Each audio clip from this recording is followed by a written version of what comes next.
Like any city, Nanaimo is a community that operates on a budget, and every year the city revisits that budget, looking closely at operational expenses, infrastructure upkeep, and new priority projects. Balancing how the city spends versus how much the city has available takes a lot of coordination, people power, and endless tables and line items. For 2025, the draft budget includes an operating budget of $214 million and a project budget of $63.9 million. That may seem like a large sum of money that can pay for a lot. Well, it is, and it does. With over $4.8 billion in infrastructure to maintain and renew, it's needed.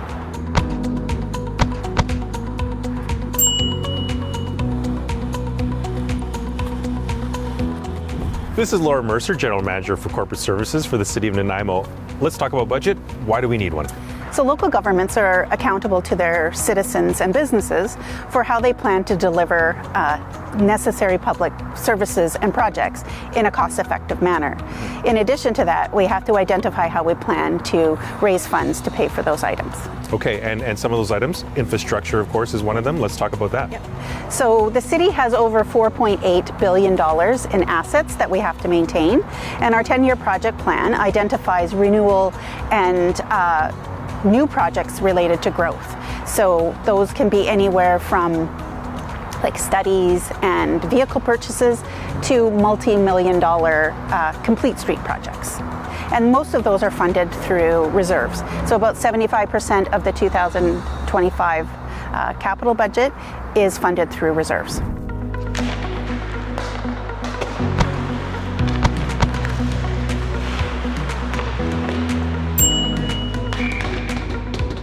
The scope of the infrastructure and services covered by the city's budget can be overwhelming, especially given that the budget also covers some of our critical safety and emergency services, including our community safety officers, the Nanaimo RCMP, and Nanaimo Fire Rescue.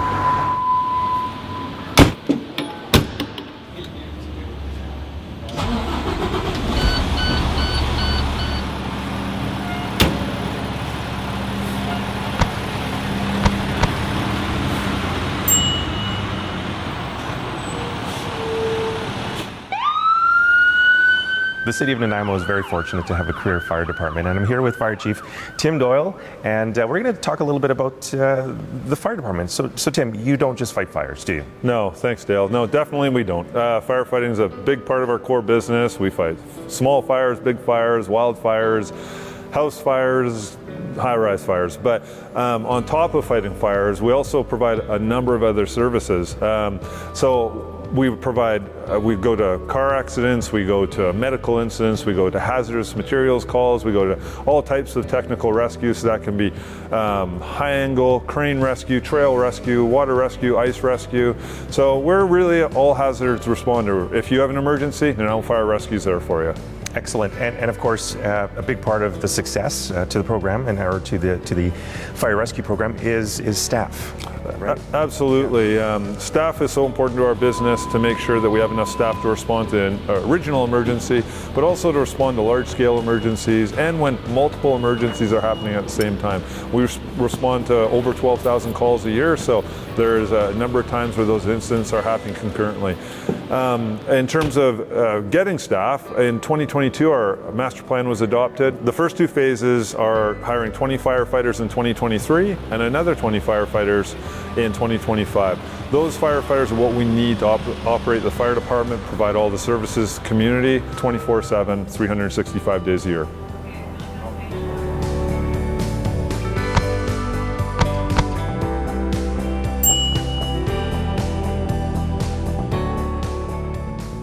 This is Officer in Charge, Superintendent Andrew Burton. Andrew, I'd like to talk about budget. And let's talk about some of the challenges that you face. I think the challenges that the Nanaimo RCMP face are very similar to other communities of our size. We've got social chronic issues with our vulnerable population, with housing, with mental health, with addictions. So in order to adequately address these challenges, we got to have the number of police officers. We've got some fantastic initiatives that we've got ready to go forward to address some of these things like public safety and crime reduction. And it all comes down to being able to field a fully fully staffed teams, and that's always a draw, recognizing that the RCMP is a big draw on the city's budget, but it's important. Public safety is key, and I think that's really important that we're able to field a team that's to be able to meet these challenges that we're all going to face ahead.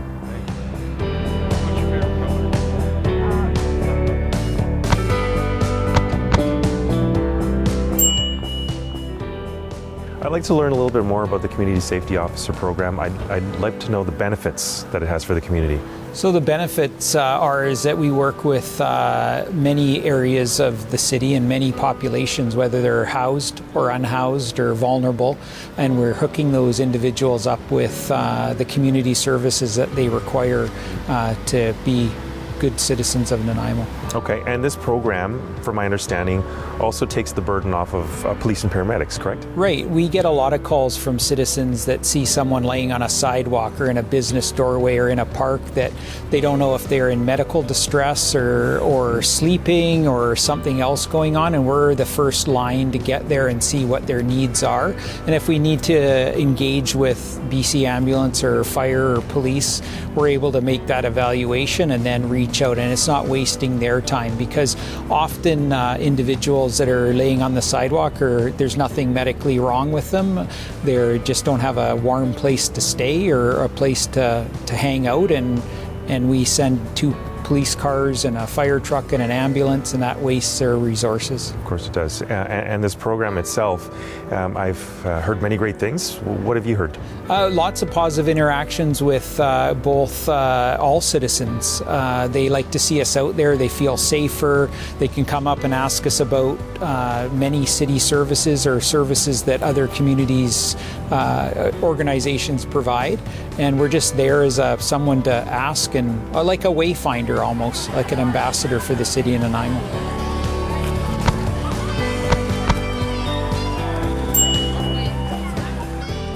These are just some of the services accounted for in our budget. There's also recycling collection, drinking water treatment, parks maintenance, storm and sewer system upkeep, and more.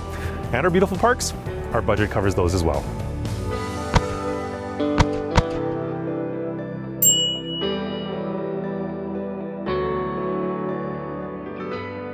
This is Michael Lonsdale, Senior Projects Manager for the City of Nanaimo. Now, Michael, there's a lot of projects on the go. Maybe give us a couple examples of what's coming up for the city. Yeah, absolutely. We've got some really exciting new public amenities that are going to be coming online within the next year or two. One of them being here within Maffeo Sutton Park, where we are right now. We are going to be constructing a new washroom facility for the community. It's going to be a really high quality facility with a lot of public art integrated within it. It is funded by the Growing Communities Fund, and it's also going to be helping to support the public events that we have down here in the park with additional washrooms.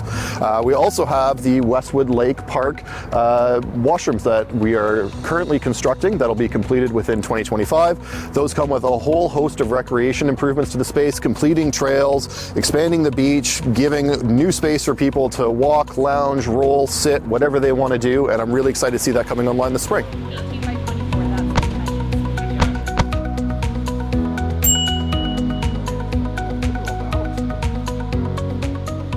Like our parks, most of Nanaimo's roads are maintained by the city and its contractors as well. City staff coordinate road improvements to take place at the same time that our underground services come up for upgrades and renewal. This streamlines the work and ultimately means less development time, less cost, and less time tearing up the roads. Nanaimo's iconic Commercial Street is the latest street to be undergoing both underground service work and street level improvements.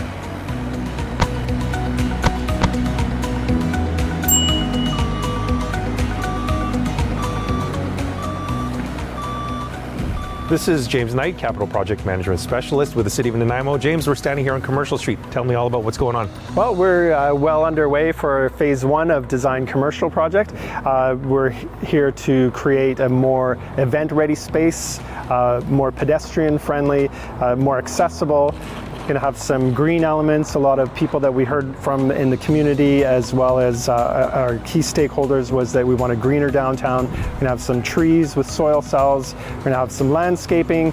We're also going to have better lighting elements. So it's going to be maybe more inviting in the evenings. Maybe people are going to feel a bit safer. There's going to be some street furniture, and really looking forward to seeing what it looks like when the project's finished. Yeah, I can't wait. It sounds like it's going to be amazing. So now let's talk a little bit about the future. This is one phase of perhaps many. Tell me about that. Yeah, we have 4 phases currently planned and maybe a 5th in the works. So the intent when the project is finally completed is to go all the way from Front Street and where the cenotaph is to Tideline Park at the intersection of Wallace and Albert and Victoria Road.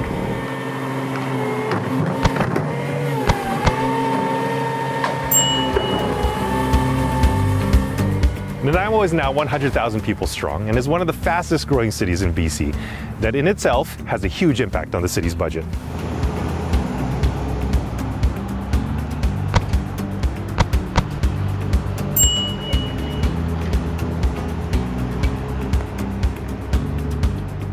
We're here with Mayor Leonard Krogh. Now, Leonard, let's talk about budget. Why is it important? Look, the budget is important because the budget is how we tell the people what we're doing with the money we collect from them in taxes and fees that they pay for various programs. It's a basic of democracy. People deserve to know where their money's being spent, and us as a city explaining why we're spending it. The city is a growing community. This is not the sleepy coal town it was 50, 60 years ago. This is a community that is attracting people from around the world, and we need the infrastructure and the services commensurate with that kind of growth and development. Now, you mentioned some services. Let's talk about some other services that might be important to the people of Nanaimo. Look, parks and recreation are incredibly important. I mean, goodness knows if I mention pickleball, everyone's going to get excited. Pickleball's become a growing sport. That requires courts. We just spent over $500,000 new courts at Bevan Park. And in addition, obviously, the infrastructure. Look, the water, the sewer, the garbage, the delivery of those kinds of basic services are crucial. And that's what the budget's all about. For a look at the budget and opportunities to ask questions, visit the city's website. In the meantime, enjoy the wonderful community and the services that truly are Nanaimo.